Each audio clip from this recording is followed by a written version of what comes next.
Assalamualaikum warahmatullahi wabarakatuh. Kami dari kelompok 5 akan mempresentasikan tentang siklus buku besar dan pelaporan yang beranggotakan Pramesta Febri NPM 16133100042, Rizka Kurnia 19133100023, Alvina Eka NPM 19133100036, Lutfi Ar-Rahmani NPM 19133100044, Mustaqim NPM 19133100106. Saya Lutfi Ar-Rahmani NPM 044 akan menjelaskan tentang sistem buku besar umum dan pelaporan.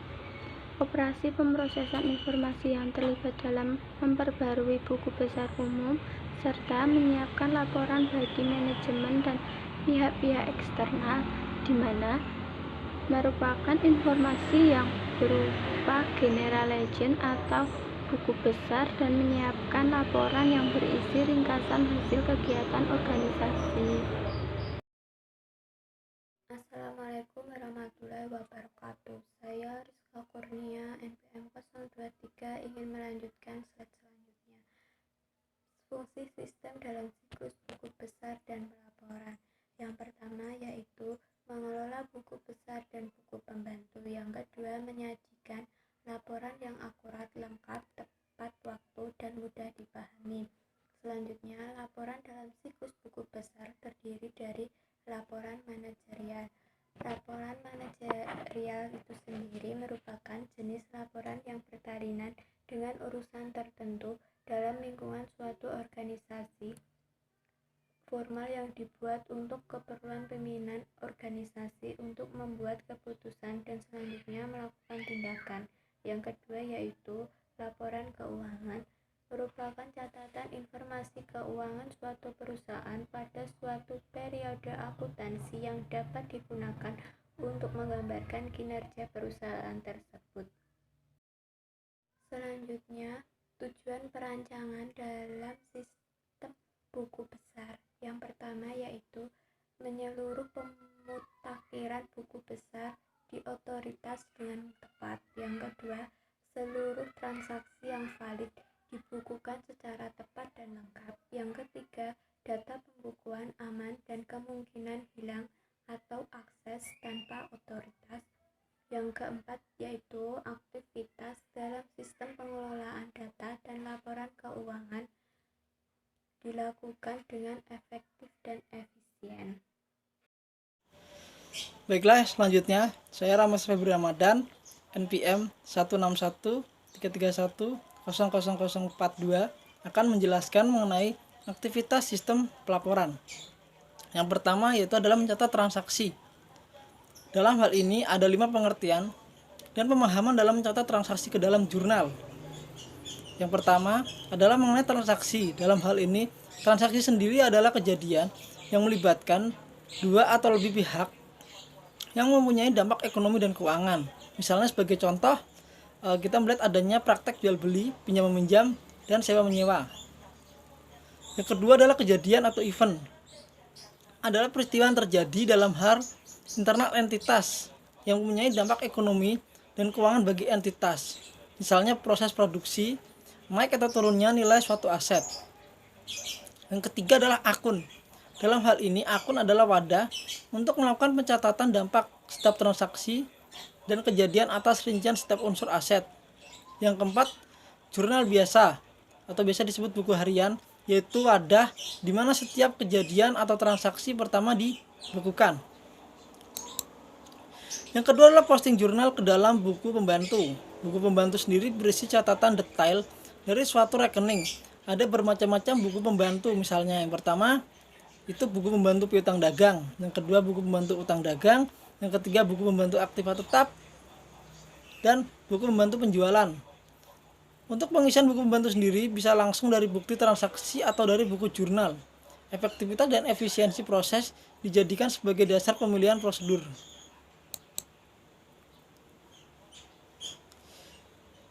Yang ketiga adalah posting jurnal ke dalam buku besar. Buku besar berisi rekening laporan keuangan dan menjadi dasar dalam melakukan penyusunan laporan keuangan secara periodik transaksi yang telah dicatat di dalam buku jurnal. Register diposting ke dalam buku besar dan ringkasan buku pembantu dapat dijadikan sebagai dasar penentuan saldo buku besar. Sedangkan mengenai pemilihan prosedur didasarkan pada pertimbangan efektivitas dan efisiensi proses pembukuan. Yang keempat, mengenai menyajikan laporan manajerial. Laporan manajerial adalah segala laporan yang dibuat dan disajikan khusus untuk dapat memenuhi kebutuhan spesifik manajemen dasar penyusunan laporan manajerial. Bagi manajer sendiri, laporan manajerial dapat menyediakan berbagai data untuk membuat keputusan dan tindakan selanjutnya yang jitu. Dasar penyusunan laporan manajerial sendiri adalah buku pembantu, misalnya laporan penjualan per jenis produk, laporan piutang berdasarkan tanggal jatuh tempo.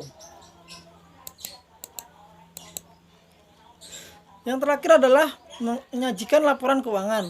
Menurut dari AI, laporan keuangan adalah media bagi suatu entitas untuk mengkomunikasikan informasi keuangan oleh manajemen kepada para pemangku kepentingan. Laporan keuangan sendiri bersifat umum dan penyusunannya harus mengacu pada standar akuntansi dan standar pelaporan tertentu yang sesuai dengan peraturan dan undang-undang yang berlaku. Terima kasih. Saya Alvina Eka Nurhaniani, NPM 036, akan mencoba menjelaskan untuk slide yang ke-6. Studi kasus Sistem Informasi Akuntansi atas siklus buku besar dan pelaporan pada PT EMKL Tirtasari Abadi Sejahtera Semarang. PT Ekspedisi Muatan Kapal Laut atau EMKL Tirtasari Abadi Sejahtera adalah perusahaan yang melayani jasa pengiriman barang ekspor-impor ekspedisi muatan kapal laut. Hasil kegiatan operasional jasa EMKL, penyelesaian kegiatan ekspor-impor, dan operasional perusahaan akan dicatat bagian keuangan untuk bukti kas maksuk atau KM dan bukti kas keluar atau KK bagi laporan keuangan. Bagian keuangan setiap bulan membuat laporan tagihan pelanggan karena transaksi kegiatan jasa EMKL terlalu banyak. Bagian keuangan mengelola laporan keuangan dan laporan tagihan, mengakibatkan kesalahan dalam perhitungan dan pencatatan pada laporan keuangan. Karyawan membutuhkan waktu lama untuk memproses data transaksi masuk dan keluar, karena perhitungan masih menggunakan kalkulator dan sering terjadi kesalahan dalam pencatatan. Bagian keuangan setiap bulan membuat laporan ketagihan pelanggan yang seharusnya dikerjakan bagian ekspor-impor. Karena transaksi kegiatan jasa EMKL terlalu banyak untuk kegiatan ekspor impor per hari, laporan tagihan pelanggan diserahkan bagian keuangan. Bagian keuangan juga membutuhkan waktu yang lama dalam mengolah laporan keuangan dan laporan tagihan. Disitulah mengakibatkan bagian keuangan sering melakukan kesalahan yang tidak disengaja dalam perhitungan dan pencatatan pada laporan keuangan, serta keterlambatan dalam pelaporan kepada pemimpin perusahaan. Saya Sukman Nuraini, NPM 042, ingin melanjutkan pembahasan mengenai materi ini. Metode yang digunakan penelitian ini ialah metode SDLC, di mana metode ini bertujuan untuk melakukan pengembangan pemeliharaan terhadap sistem informasi sendiri. Nah, di sini ada 5 tahapan. Yang pertama tahap perencanaan sistem, di mana tahap perencanaan sistem ini ialah dia awal pengembangan sistem yang mendefinisikan perkiraan kebutuhan sumber daya seperti perangkat fisik, manusia, maupun metode, teknik dan operasinya, dan anggaran yang sifatnya masih umum ataupun belum terperinci, belum detail. Yang kedua ada tahapan analisis sistem, di mana ini tahapan atas sistem yang telah ada. Kita meneliti atas sistem yang telah ada, yang tujuannya untuk merancang sistem yang baru ataupun diperbarui. Di mana tahapan perencanaan ini ialah tahapan setelah analisis sistem tadi, yang menentukan proses dan data yang diperlukan oleh sistem baru. Nah, desain sistem ini dibedakan menjadi 2, di mana sistem desain sistem umum, dan desain sistem terperinci. Yang keempat itu ada tahapan penerapan atau implementasi, di mana tahapan penerapan implementasi ini dia desain sistem itu dibentuk menjadi satu kode program yang siap untuk dioperasikan. Yang kelima ada tahap pemeliharaan atau perawatan. Nah, sistem ini tuh merupakan tahap yang dilakukan setelah tahap implementasi tadi, yang meliputi penggunaan sistem tersebut, audit sistem tersebut, penjagaan sistem, perbaikan sistem, dan peningkatan sistem tersebut. Selanjutnya, metode pengembangan sistem. Yang pertama tadi itu adalah kegiatan tahap perencanaan, di mana di sini dia itu mengidentifikasi permasalahan yang terjadi pada PT EMKL Tirtasari Abadi Sejahtera, di mana dia itu kurang optimalnya pencatatan dan perhitungan dalam laporan keuangan, sehingga dia itu belum maksimal. Yang kedua, ada analisis sistem terhadap sistem lama, di mana dia ini masih menggunakan cara manual, di mana dia menggunakan buku besar atau buku kas untuk mencatat semua transaksi yang terjadi di perusahaan tersebut. Nah, berdasarkan analisis tersebut, dia akan membuat sistem baru, di mana sistem barunya itu dia nanti pada transaksi itu berdasarkan nomor akun.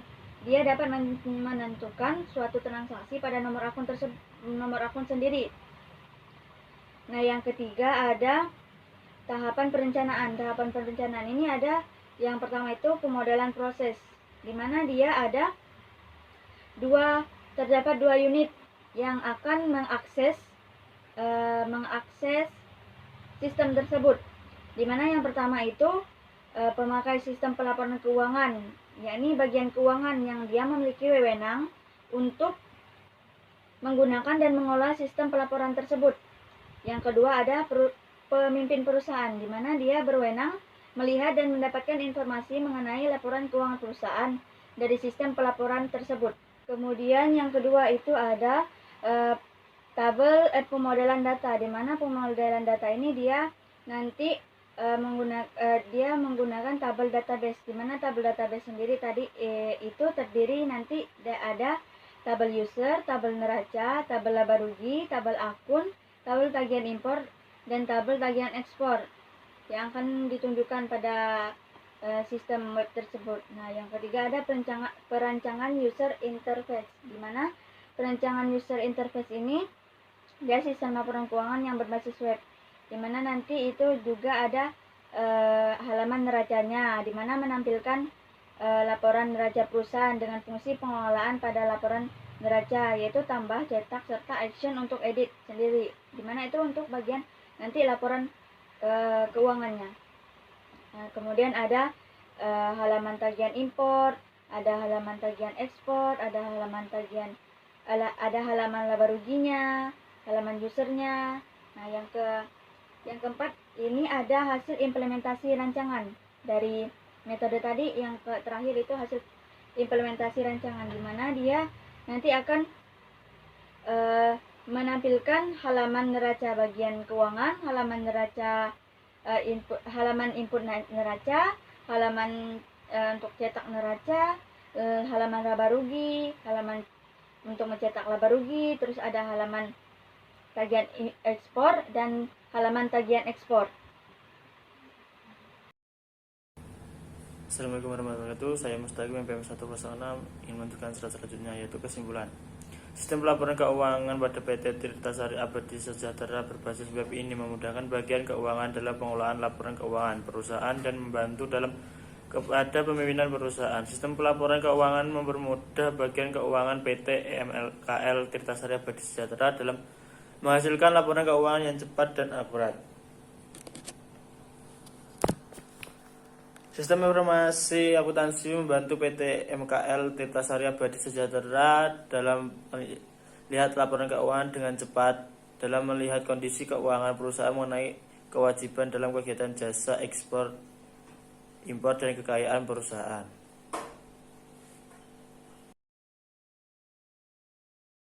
Berikut presentasi dari kelompok kami atas perhatiannya.